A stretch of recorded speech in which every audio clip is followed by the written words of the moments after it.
আমাকে মিঠা লাগুক আর তিতা লাগুক, ঈদের মাঠ সাজানো যাবে না, হারাম। যে এক মাঠে দুইবার ঈদ হবে, তিনবার হবে, একটা হবে 8টায়, একটা হবে 10টায়, একটা হবে 11টায়, তারপরে ঈদের মাঠকে সাজাতে হবে 15 দিন আগে থেকে, টাকা পয়সা আছে, ফুল দিয়ে সাজাও, কে কি ধরছে, সব নাজায়েজ হারাম। সারা পৃথিবীর মানুষ যদি 8টা 9টায় 10টায় সালাত আরম্ভ করে, এক মাঠে দুবার তিনবার সালাত আদায় করে, ঈদের মাঠকে সাজায়, সারা পৃথিবীর মানুষই বেদাতি, কোনো আপোষ নাই। শরীয়ত এরকম নয়। শরীয়তকে মানার জন্য চেষ্টা করতে হবে রাসূলের নীতিতে।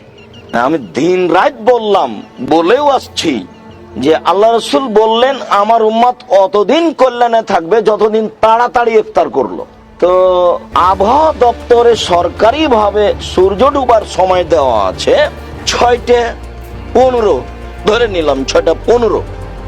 আমি তাড়াতাড়িটা দেখাতে গিয়ে অন্তত 30 সেকেন্ড আগে ইফতার করবো, এই কথা বলেছি।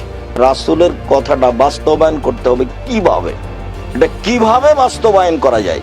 আবার ওই বাক্যের পরে বলছেন দেরি করা ইহুদি খ্রিস্টানদের নীতি।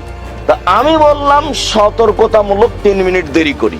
তো 3 মিনিট দেরি করাটা রাসূলের কথার সাথে মিল খেলো না তাৎক্ষণিক করা বা 10-15 সেকেন্ড আগে করাটা রাসূলের কথার সাথে মিল খেলো?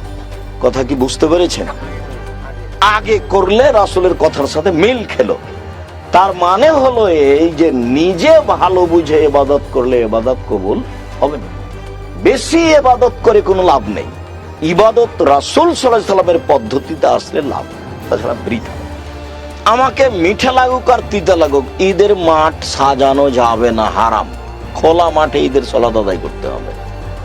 আল্লাহর নবী নিজে মসজিদে নববীর উপর দিয়ে হেঁটে 500 গজ দূরে গিয়ে ঈদের সালাত আদায় করলেন। কেন? মসজিদে নববীতে 2 রাকাত সালাত আদায় করলে সারা পৃথিবীর যে কোনো মসজিদে 2 রাকাত সালাত আদায় করলে জানে কি হবে? তার চেয়ে 1000 গুণ বেশি হবে।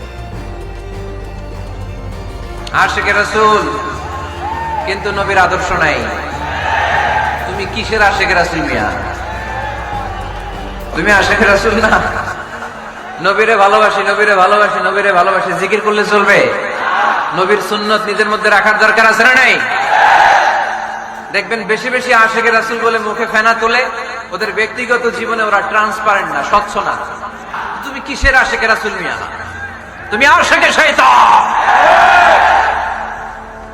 আশিকে রাসূল হতে হলে তোমাকে তো রাসূলের আদর্শ ধারণ করতে হবে।